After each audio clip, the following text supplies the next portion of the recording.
My friends, it has been a huge year full of shredding, new music, exercises and music theory concepts on the channel. But since a lot of you wonderful people are actually not subscribed yet, around 80%, you might have actually missed some of the most important tips I had to share with you in 2021 because you didn't get notified. So I went through a lot of your personal messages and comments on Patreon today to find the theory tricks that resulted in the biggest life-changing aha moments for you this year. And this is exactly what I want to present to you today. So sit back, grab a coffee and get ready for the best and most in-depth music theory video for guitarists on the channel to date. And as always, you can download the tabs, video play-along exercises, backing tracks and guitar profiles for everything you see in this video on patreon.com/BERNTH.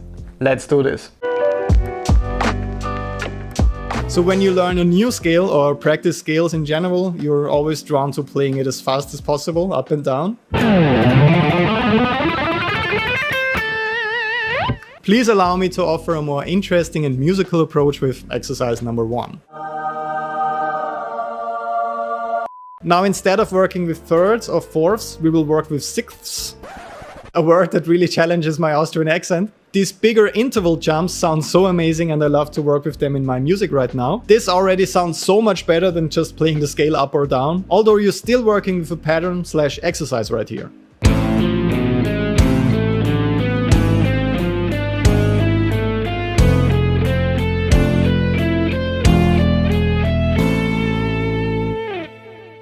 Okay, honestly, how cool is that? I bet you heard something like this already and got frustrated when you tried to replicate this awesome neoclassical complex sound. Playing and writing scale patterns like that sounds so harmonically complex and virtuosic. So with this exercise you're playing A, F, B, G sharp, C, A, D, B, and so on. So you're skipping 4 notes in the scale now and get these beautiful big interval jumps.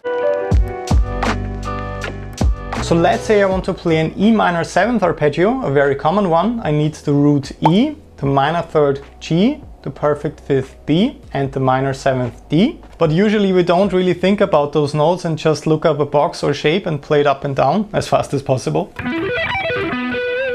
But here's how it looks like in contrast to that when I'm playing those 4 notes of the E minor 7th arpeggio with a 2-note per string approach. So I'm playing E, the root on the 7th fret on the A string, G, the minor 3rd on the 10th fret on the A string, B, the perfect 5th on the 9th fret on the D string, and D, the minor 7th on the 12th fret on the D string.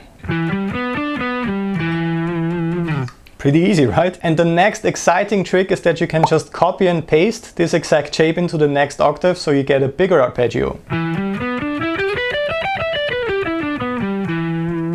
And you have a pretty big and cool sounding E minor 7th arpeggio without looking up any scale boxes or shapes on the internet.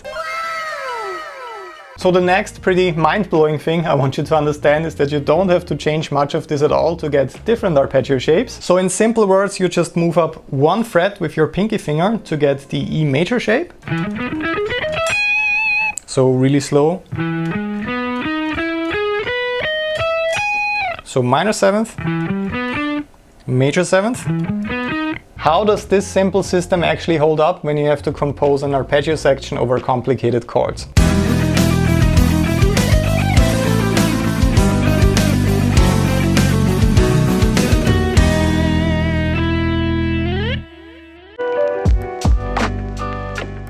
So let's check out the first contender, the caged system. This is all about taking your common C, A, G, E and D chord shapes as a reference to connect pentatonic scales, heptatonic scales or arpeggios across the neck. I will break this down fast, effective and with no added nonsense in this video for you. I really want you to understand the basic mechanics, advantages and disadvantages of caged so that you can decide if this is worth digging into. So the C major chord consists of the notes C, E and G, root, major 3rd and perfect 5th. So when we map this out in this area of the fretboard, it looks like that. In there you can find the common C major bonfire chord shape we all know. As you can see, we have even more C's, E's and G's in there. You will need those extra notes a bit later to build your arpeggios and scales, but please don't worry about that right now. Now let's find our C's, E's and G's in the next location of the fretboard. As you can see, this results in the A shape, the shape you would usually identify as an A major chord. If you would place a capo on the 3rd fret, you'd have the same fingering as with the A major chord, just moved up higher on the neck. Now let's move this up again. Our C's, E's and G's in the next section of the fretboard result in the G shape. Once again, if I would put a capo on the 5th fret, it would be the exact same fingering, so it's essentially a G major chord shape moved up a bit. Now to the next section of the fretboard. In this section, our C's, E's and G's form the E shape. Once again, if we had a capo on the 8th fret, it would also be the exact same fingering as that E major chord, just moved up a bit. And let's do that one last time. When we look at our C's, E's and G's even higher on the neck, we get the D shape. So if you had a capo on the 10th fret, it would be the exact same fingering again as with the D major chord. Once again, just moved up the fretboard. So we are playing a C major chord with every shape, since we are playing the notes C, E and G. But we have a C shape, an A shape, a G shape, an E shape and a D shape. And that's where the name caged comes from. But what are the actual advantages and disadvantages when it comes to working with this system?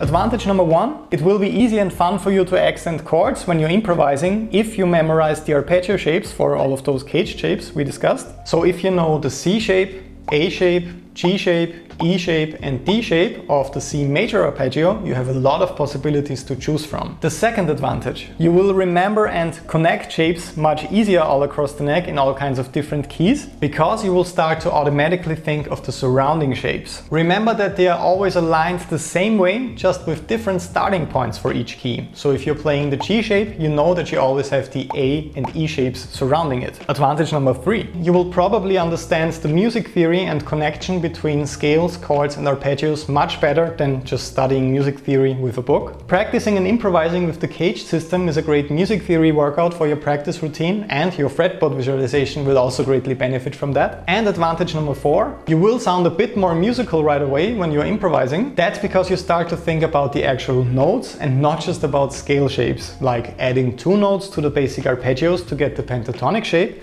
or adding 2 more notes to get the heptatonic shape. But what are the disadvantages when it comes to that?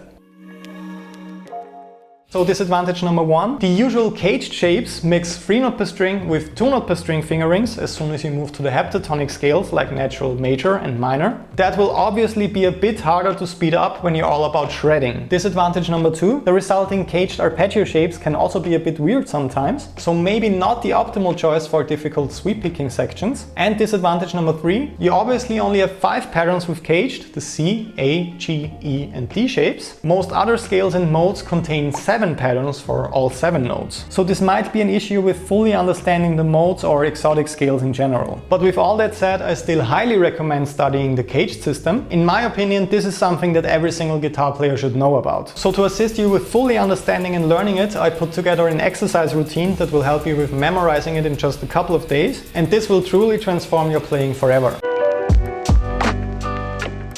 What I'm trying to say here is that you can turn all your favorite chords into amazing sounding arpeggios. And that's exactly what I want to show you today.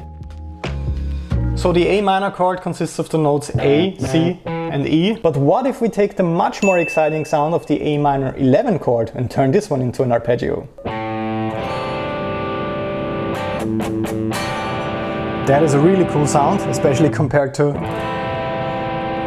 a whole different world. And what if we even add the 9th on top, for example? Now that is a beautiful sounding chord, right? So I'm adding 3 extra notes right here. G, the minor 7th, B, the 9th, because I really love this sound, and D, the 11th. Let's turn this into a really cool arpeggio shape. Check out how sophisticated this already sounds.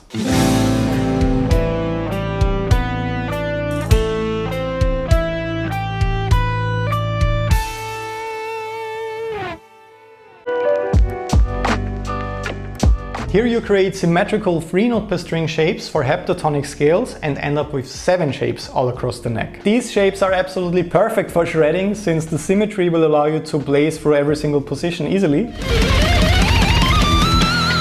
Theory-wise, this is also a more complete approach since you end up with all 7 positions for all 7 notes of the scale. And one super nerdy information that hopefully isn't too overwhelming right now, these 7 positions are also simultaneously the modes of each scale you're working on. So if you study the 3 note per string positions of the C major scale across the neck like this, the second shape you see with D as the starting note has actually the same notes as D Dorian. The next shape with E as the starting point has the same notes as E Phrygian. The next shape with F as the starting point has the same notes as F Lydian. And that also goes for the next shapes G Mixolydian, A Aeolian and B Locrian. So all modes of the C major scale. I know this part was a bit fast, but I just quickly wanted to say if learning the modes is currently on your practice list, this system might be the best way to go for it.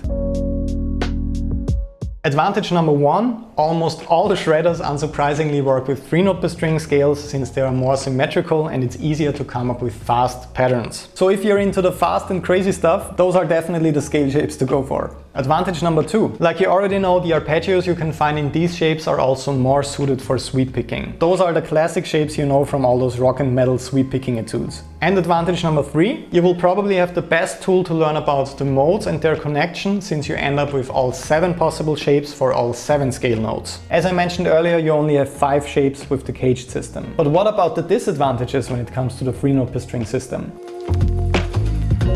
Well, unsurprisingly, the theory behind all of this is almost always ignored. Most players, and especially shredders, don't want to learn the music theory background and just memorize the shapes and play them up and down as fast as possible. This doesn't really result in very creative solos. Disadvantage number 2. If you don't deliberately study this yourself, you won't see the connection between chords, scales and arpeggios that easy with the 3 note per string system. And you also might not understand how different scales are related to each other. A lot of rock and metal players I know think that learning scales is an endless routine and grind of memorizing all kinds of complicated shapes, but you often only have to change one note to get from one scale to the next, and all of this is probably a bit easier to understand with the caged method. And disadvantage number 3, sometimes players work with 3 note per string shapes that have note repetitions in them. Of course, this can sound really unique and cool, but if you don't know what you're doing, it might sound a bit awkward. I would recommend avoiding it at the beginning and working with shapes like the one you see on screen. It's not as symmetrical, but you don't play any notes twice in a row. So first things first, when I say the words A minor pentatonic scale, you will probably think of that.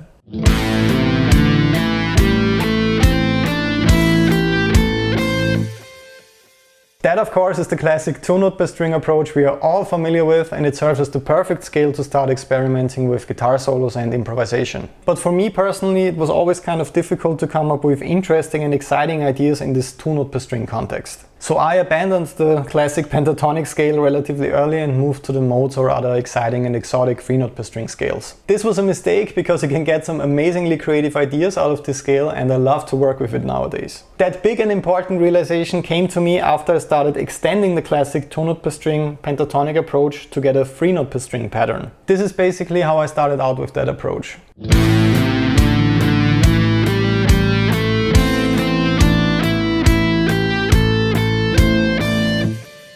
Here you can see that I kept the exact same 2 note per string A minor pentatonic scale pattern, but I added one more note on each string. That immediately sounds and feels completely different, although I'm playing the exact same notes. But when you work with that shape without paying attention to the repeating notes, you might sound a bit strange, like you're playing notes twice without actually wanting that. The solution to this problem is moving the scale up with every single string transition to keep the notes in the correct order: A, C, D, E and G.